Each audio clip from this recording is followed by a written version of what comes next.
ಆತ್ಮೀಯ ಬಂಧುಗಳೇ, ಶ್ರೀರಾಮಚರಿತಮಾನಸ ಅಯೋಧ್ಯಾಕಾಂಡ, ಇದರಿಂದ ಚೌಪಾಯಿಗಳು ಮತ್ತು ದೋಹೆಯನ್ನು ತಿಳ್ಕೊಳ್ಳೋಣ.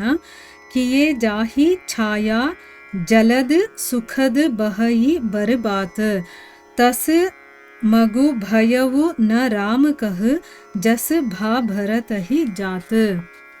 जड़ चेतन मग जीव घनेरे जे जितये प्रभु जिन्ह प्रभु हेरे ते सब भये परम पद जोगु भरत दरस मेटा भव रोगु.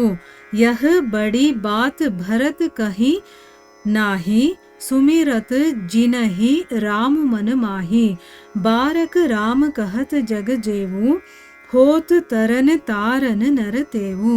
भरतु राम प्रिय पुनि लघु भ्राता कस न होई मगु मंगल दाता. सिद्ध साधु मुनि बर अस कहहि भरत ही नरखी हरषु हिय लहहि. देखी प्रभावु सुरेश ही सोचू जगु भले भले ही पोच कहूँ पोंचू. गुरु सन कहेವು ಕರಿಯ ಪ್ರಭು ಸೋಯಿ ರಾಮ ಹಿ ಭರತ ಹಿ ಭೇಟ್ ನ ಹೋಯಿ. ಇವು ಚೌಪಾಯಿಗಳು ಮತ್ತು ದೋಹೆ. ಈಗ ಇದರ ಅರ್ಥವನ್ನು ತಿಳ್ಕೊಳ್ಳೋದಕ್ಕೆ ನಾವು ಪ್ರಯತ್ನ ಮಾಡೋಣ. ಇಲ್ಲಿ ತುಳಸಿದಾಸರು ಹೇಳ್ತಾರೆ, ಭರತ ಗುಹನ ಕೈಯನ್ನು ಹಿಡ್ಕೊಂಡು ದಾರಿಯಲ್ಲಿ ಹೋಗ್ತಾ ಇರಬೇಕಾದ್ರೆ ರಾಮ ಸೀತಾ ಏನು ಮಾಡಿದ್ರು, ಎಲ್ಲೆಲ್ಲಿ ತಂಗಿದ್ರು, ಈ ವಿಷಯದ ಬಗ್ಗೆ ಕೇಳಿದಾಗ ಅವನು ಅದನ್ನೆಲ್ಲ ವಿವರಣೆ ಮಾಡಿಕೊಂಡು ಗುಹನ ಕೈಯನ್ನು ಹಿಡ್ಕೊಂಡು ಹೋಗ್ತಾ ಇದ್ದಾಗ ಆ ಗುಹ ಹೇಳದಂಥ ವಿಷಯಗಳನ್ನೆಲ್ಲ ಕೇಳಿ ಮತ್ತೆ ರಾಮನ ಬಗ್ಗೆ ಕೇಳ್ತಾ ಕೇಳ್ತಾ ಅವನಲ್ಲಿ ಆ ಪ್ರೀತಿ ತುಂಬೋಗ್ತಾ ಇತ್ತು. ಈ ಒಂದು ಭಾವ ಪರವಶತೆಯನ್ನು ನೋಡಿ ದೇವತೆಗಳು ಹೂವಿನ ಮಳೆಯನ್ನು ಸುರಿಸ್ತಾರೆ. ಮೋಡಗಳೇನು ಮಾಡುತ್ತೆ ಅಂದರೆ ನೆರಳನ್ನು ಕೊಡ್ತಾ ಇದ್ವು. ಸುಖಕರವಾದಂತಹ ಗಾಳಿ ಬೀಸ್ತಾ ಶ್ರಮವನ್ನು ಪರಿಹರಿಸ್ತಾ ಇತ್ತು. ನೋಡಿ, ಇಲ್ಲಿ ಒಂದು ಅರ್ಥ ಮಾಡ್ಕೋಬೇಕು. ರಾಮ ಬಂದಾಗ ಇಷ್ಟೆಲ್ಲ ಅವನಿಗೆ ಅನುಕೂಲ ಇರಲಿಲ್ಲ, ಅವನು ಕಷ್ಟಪಟ್ಕೊಂಡು ಹೋಗ್ತಾನೆ ಆಯ್ತಾ. ಆದರೆ ಭಗವಂತನ ಭಕ್ತ ಬರ್ತಾ ಇರೋದು, ಅದರಲ್ಲೂ ಅವನು ತ್ಯಾಗಮೂರ್ತಿ, ಪ್ರೇಮದ ಮೂರ್ತಿ ಆಗಿದ್ದವನವನು. ಅದಕ್ಕಿಲ್ಲಿ ಎಲ್ಲ ಪ್ರಕೃತಿ ಅವನಿಗೆ ಸಹಾಯ ಮಾಡ್ತಾ ಇದ್ದಾವೆ, ಅವನಿಗೇನೂ ಕಷ್ಟ ಆಗಬಾರ್ದು ಆ ರೀತಿ ನೋಡ್ಕೊಳ್ತಾ ಇದ್ದಾರೆ. ಸೊ ಭರತನ ಪ್ರಯಾಣ ಶ್ರೀರಾಮನ ಪ್ರಯಾಣಕ್ಕಿಂತಲೂ ಕೂಡ ಸುಖಕರವಾಗಿತ್ತು. ಅಂದರೆ ಆ ಭಕ್ತನಿಗೆ ಯಾವ ರೀತಿ ತೊಂದರೆ ಆಗದೆ ಇರೋ ಹಾಗೆ ಪ್ರಕೃತಿ ನೋಡ್ಕೊಳ್ತಾ ಇದ್ವು. ದಾರಿಯಲ್ಲಿ ಶ್ರೀರಾಮ ನೋಡ್ತಾನಲ್ಲ, ಅವನನ್ನ ನೋಡಿದಂತಹ ಜಡಚೇತನ, ಅಂದರೆ ಯಾವ ಜಡಚೇತನವನ್ನ ರಾಮ ನೋಡ್ತಾನೋ ಮತ್ತೆ ಆ ಜಡಚೇತನಗಳು ರಾಮನನ್ನ ನೋಡ್ತಾರೋ ಆ ಜೀವಿಗಳೆಲ್ಲ ತಕ್ಷಣದಲ್ಲೇ ಮೋಕ್ಷದ ಅಧಿಕಾರವನ್ನು ಪಡ್ಕೊಳ್ತಾರೆ. ಅಂದರೆ ಆ ರಾಮನನ್ನು ನೋಡಿದ ತಕ್ಷಣ ಅವರಿಗೆ ಮೋಕ್ಷದ ಅಧಿಕಾರ ಸಿಗುತ್ತೆ. ಆದರೆ ಈಗ ಭರತನ ದರ್ಶನದಿಂದ ಅವುಗಳ ಭವರೋಗವೇ ತೊಳಗು ಹೋಗುತ್ತೆ. ನೋಡಿ, ಭಗವಂತನನ್ನು ನೋಡಿದಾಗ ಮೋಕ್ಷ ಸಿಕ್ತು ಅವ್ರಿಗೆ, ಆದರೆ ಭಕ್ತನನ್ನು ನೋಡಿದಾಗ ಈ ಭವರೋಗ ಅಂದರೆ ಮತ್ತೆ ನೀನು ಇಲ್ಲಿಗೆ ವಾಪಸ್ ಬರೋ ಹಾಗೆ ಇಲ್ಲ ಅಂಥ ಒಂದು ಗತಿ ಅವರಿಗೆ ಪ್ರಾಪ್ತಿಯಾಗುತ್ತೆ. ಅಂದರೆ ಅವುಗಳಿಗೆ ಪರಮ ಪದವೇ ಪ್ರಾಪ್ತಿಯಾಗುತ್ತೆ. ಭರತನಿಗಿದೇನು ದೊಡ್ಡ ವಿಷಯ ಅಲ್ಲ, ಯಾಕಂದರೆ ಸ್ವತಃ ಶ್ರೀರಾಮ ಅವನನ್ನು ತನ್ನ ಮನದಲ್ಲಿ ನೆನೆಸ್ಕೊಳ್ತಾ ಇದ್ದ.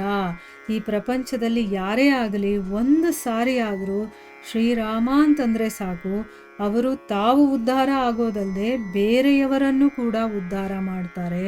ಇಲ್ಲಿ ಏನು ವಿಷಯವನ್ನ ಹೇಳ್ತಾ ಇದ್ದಾರೆ ಅಂತಂದರೆ, ರಾಮನನ್ನ ಸದಾ ಎಲ್ಲರೂ ನೆನೆಸ್ಕೊಳ್ತಾರೆ ಅಲ್ವಾ, ಆದರೆ ರಾಮ ಸದಾ ಭರತನನ್ನ ಸ್ಮರಿಸ್ಕೊಳ್ತಾ ಇರ್ತಾನೆ ಅಂತ ಇಲ್ಲಿ ಹೇಳ್ತಾ ಇರೋದು. ಅಂದರೆ ಅಷ್ಟು ವಿಶೇಷವಾದ ವ್ಯಕ್ತಿ ಭರತ. ರಾಮನಾಮವನ್ನು ಸ್ಮರಣೆ ಮಾಡಿದ್ರೆ ಯಾರು ಸ್ಮರಿಸ್ತಾರೋ ಅವನನ್ನ ಮತ್ತೆ ಬೇರೆಯವರನ್ನು ಕೂಡ ಉದ್ಧಾರ ಮಾಡುತ್ತದು. ಭರತನಾದರೆ ಶ್ರೀರಾಮನಿಗೆ ತುಂಬ ಪ್ರೀತಿ ಪಾತ್ರನಾಗಿರುವಂಥವನು, ಮತ್ತೆ ಅವನಿಗೆ ತಮ್ಮ ಬೇರೆ ಆಗಬೇಕವನು. ಅಂಥವನಿಗೆ ಆ ಮಾರ್ಗ ಅನ್ನೋದು ಮಂಗಳಕರವಾಗದೆ ಬೇರೆ ಏನು ತಾನೇ ಆಗುತ್ತೆ.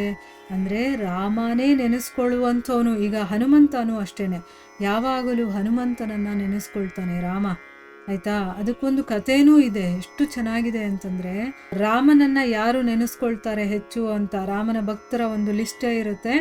ಅದರಲ್ಲಿ ಹನುಮಂತ ಹೋಗಿ ಹುಡುಕ್ತಾನೆ, ಅವನ ಹೆಸರೇ ಇರೋದಿಲ್ಲ, ಬೇಜಾರು ಮಾಡ್ಕೊಂಡು ಕೂತಿರ್ತಾನೆ ಅವನು.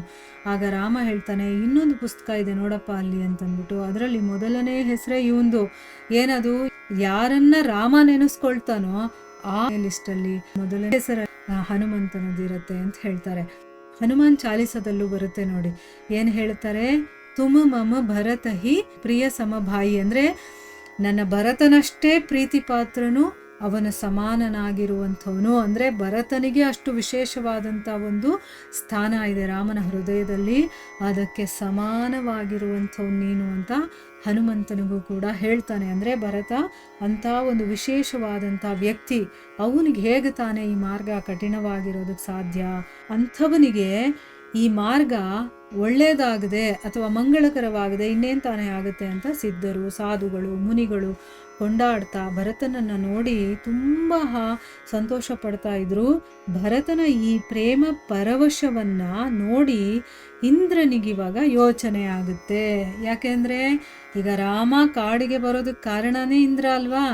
ಇಷ್ಟೆಲ್ಲ ಕತೆ ಆಗೋದ್ರ ಹಿಂದೆ ಇಂದ್ರನ ಕೈವಾಡ ಇದೆ. ಸರಸ್ವತಿಯ ಮೂಲಕ ಕೈಕೆ ಬಾಯಲ್ಲಿ ಇದನ್ನೆಲ್ಲ ಹೇಳಿಸಿ ಇಂಥ ಒಂದು ಕೆಲಸ ಮಾಡಿಸಿ ರಾಮನನ್ನು ಕಾಡಿಗೆ ಕಳಿಸುವಂಥ ಕೆಲಸ ಮಾಡಿರೋದೇ ಇವನು. ಈಗ ಭರತ ಇಷ್ಟೊಂದು ಪ್ರೀತಿಯಿಂದ ಹೋಗ್ತಾ ಇದ್ದಾನೆ, ಅದನ್ನು ನೋಡಿ ರಾಮ ಏನಾದರೂ ಕರ್ಗ ಹೋಗ್ಬಿಟ್ರೆ, ಅಂದರೆ ಭರತನ ಪ್ರೇಮಕ್ಕೆ ವಶನಾದ ಶ್ರೀರಾಮ ಎಲ್ಲಾದರೂ ಅಯೋಧ್ಯೆಗೆ ವಾಪಸ್ ಹೊರಟು ಹೋದರೆ ನಮ್ಮ ಕೆಲಸ ಎಲ್ಲ ಕೆಟ್ಟು ಹೋಗುತ್ತೆ ಅನ್ನುವಂಥ ಭಯ ಅವನಿಗೆ ಆವರಿಸ್ಕೊಳ್ಳುತ್ತೆ.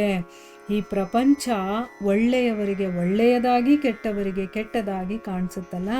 ದೇವೇಂದ್ರ ಏನು ಮಾಡ್ತಾನೆ, ತನ್ನ ಗುರುಗಳಾದಂತಹ ಬೃಹಸ್ಪತ್ಯಾಚಾರ್ಯರ ಹತ್ರ ಹೋಗಿ, ಸ್ವಾಮಿ ಶ್ರೀರಾಮ ಮತ್ತು ಭರತರು ಪರಸ್ಪರ ಸಂಧಿಸದೇ ಇರೋ ಥರ ನೀವೇನಾದರೂ ಉಪಾಯ ಮಾಡಿ ಅಂತಂದ್ಬಿಟ್ಟು ಹೇಳ್ತಾನೆ. ಯಾಕೆ ಅಂತಂದರೆ ಈಗ ಅವರೇನಾದರೂ ಮೀಟ್ ಆದರು ಅಂತಂದರೆ ಈ ಭರತನ ಪ್ರೀತಿ, ಅವನ ಅಲ್ಲಿಂದ ಇಲ್ಲಿಗೆ ಬಿಟ್ಟು ಬಂದಿದ್ದಾನಲ್ವಾ, ತನ್ನ ಅಣ್ಣನ ನನಗೆ ವಾಪಸ್ ಕರ್ಕೊಂಡು ಹೋಗಬೇಕು ಅಂತಂದ್ಬಿಟ್ಟು ಅವನ ಭಾವಪರವಶತೆ ಇದನ್ನೆಲ್ಲ ನೋಡಿ ಎಲ್ಲಿ ರಾಮ ಕರ್ಗ ಹೋಗ್ಬಿಡ್ತಾನೋ, ಮತ್ತವನು ತನ್ನ ತಂದೆ ಕೊಟ್ಟಂಥ ಮಾತು ಇದೆಲ್ಲವನ್ನ ಬಿಟ್ಟು ಭರತನ ಹಿಂದೆ ಹೊರಟೋಗ್ತಾನೋ ವಾಪಸ್ ಅಯೋಧ್ಯೆಗೆ, ಆಗ ನಮ್ಮ ಕೆಲಸ ಎಲ್ಲ ಕೆಟ್ಟು ಹೋಗುತ್ತೆ. ನಾವು ಯಾವ ಕಾರ್ಯಕ್ಕೋಸ್ಕರ ರಾಮನನ್ನು ಕಾಡಿನವರೆಗೂ ಕರ್ಕೊಂಬಂದಿದ್ದೀವೋ ಆ ಕೆಲಸ ಎಲ್ಲ ಹಾಳಾಗುತ್ತೆ. ಅದಕ್ಕೆ ನೀವು ಸಹಾಯ ಮಾಡಿ, ಅವರಿಬ್ಬರು ಸೇರದೇ ಇರೋ ಥರ, ಅವರಿಬ್ಬರು ಮೀಟ್ ಆಗದೆ ಇರೋ ಥರ ಏನಾದರೂ ಒಂದು ಮಾಡಿ ಅಂತಂದ್ಬಿಟ್ಟು ಅವನು ಗುರುಗಳ ಹತ್ರ ಬಂದು ಕೇಳ್ಕೊಳ್ತಾ ಇದ್ದಾನೆ. ಮುಂದೆ ಗುರುಗಳು ಏನು ಮಾಡ್ತಾರೆ ಏನು ಅನ್ನೋದನ್ನು ತಿಳ್ಕೊಳ್ಳೋಣ. ಹರೇ ಕೃಷ್ಣ.